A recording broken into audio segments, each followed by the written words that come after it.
پہلے یہ کویشچنس لے لیتے ہیں، پھر میں آفر کی طرف چلا جاؤں گا۔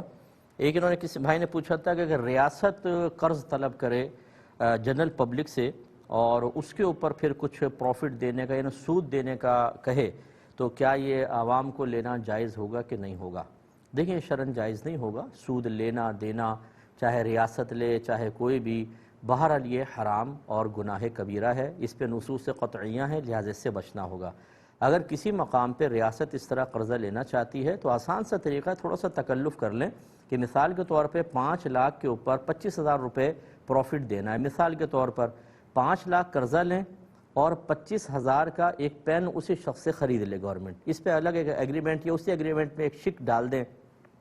اب 5 لاکھ قرضہ دینا ہے اور 25,000 اس پین کی قیمت دینی ہے، بالکل جائز ہو جائے گا۔ لیکن اتنا سا تکلف کرنے میں اتنی بڑی مصیبت آتی ہے کہ انسان چاہتا ہے کہ بس یہ تکلف اختیار نہ کرنا پڑے اور ہمارے لیے سود جائز قرار دے دیا جائے، اس لیے بہرحال یہ سود جائز نہیں ہوگا۔ اس طرح کی صورتحال اختیار کر لیں۔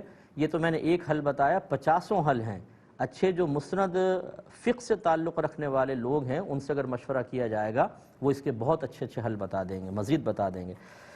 ایک یہ کہتے ہیں کہ کیا اگر کوئی عورت بیوہ ہو تو سود لینے کے سلسلے میں اسے کوئی رعایت حاصل ہوگی؟ دیکھیں، ہمارے ذہن میں بیوہ کے لفظ سے ایک دم پتنی اور یتیم کے لفظ سے آتا ہے غریب، مسکین، پھٹے پرانے کپڑے، کھانے کو نہیں ہے۔ اگر ایک کروڑ پتی عورت کا شوہر فوت ہو جائے، یہ بھی بیوہ ہے، کیا اس بیوہ کو سود لینا جائز ہو جائے گا؟ زکاتیں لینا جائز ہوگا کیونکہ بیوہ ہے؟ تو بیوہ ہونا کوئی زکوٰۃ کو یا سود کو جائز نہیں کر دیتا۔ اگر کوئی غیر بیوہ ہو، اس کا شوہر بالکل زندہ ہے، بیمار ہے، لیکن گھر میں فاقے ہو رہے ہیں، یہ عورت کچھ بھی نہیں کر سکتی ہے اور بہت ہی خراب حالات ہو جائیں تو یہ بیچاری سود لے سکتی ہے، حالانکہ بیوہ نہیں ہے۔ تو خلاصے کلام یہ ہے کہ صرف بیوہ کے لفظ سے ایک تصور ذہن کے اندر نرم پہلو آ جانا اور ہم سوچیں کہ جی بیوہ سب کچھ کر سکتی ہے۔ مجھے کتنے کیسز ایسے آئے ہیں کہ بیوہ خواتین سونا گولڈ بھی پڑا ہوا ہے، شوہر کے آفس سے انہیں پیسہ بھی ملا ہے، لیکن وہ زکاتیں لے رہی ہیں اسی وجہ سے کہ جی میں بیوہ ہوں۔ ایک تصور ہم نے معاشرے میں قائم کر دیا ہے کہ جو بیوہ ہے، یتیم ہے، اس کو دیں۔ ہر یتیم کو دینے کا حکم کوئی ہے؟ اگر یتیم ہماری کفالت میں، اس کا مال ہمارے پاس ہے تو اسی پہ خرچ کرنے کا حکم ہے، ہمیں دینے کا بھی حکم نہیں ہے، اسی کا مال اسی پہ خرچ کر لیں۔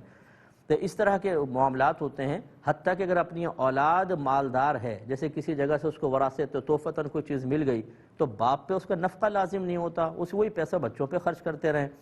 تو خلاصے کلام یہ ہے کہ صرف بیوہ ہونا یہ سود کو حلال نہیں کر دے گا، اصل ہے مجبوری، ضرر، تکلیف، اضطراب، پریشانیاں، اور اس کی نوعیت مختلف ہوتی ہے۔ بعض پریشانیاں، حرج یا اضطراب ایسے ہوتے ہیں جن میں سود بقدر ضرورت لینا جائز ہوتا ہے، ہر پریشانی میں نہیں ہوتا۔ تو لہٰذا اگر کوئی بیوہ بہن ایسی ہیں کہ جو مجبور ہیں، پریشان ہیں، وہ پہلے مفتی صاحب، کسی بھی مستند مفتی صاحب سے اپنا مسئلہ ڈسکس کریں کہ یہ میری مجبوریاں ہیں، یہ پریشانیاں ہیں، کیا اس پریشانی کی حالت میں شریعت میرے لیے سود کو جائز قرار دیتی ہے؟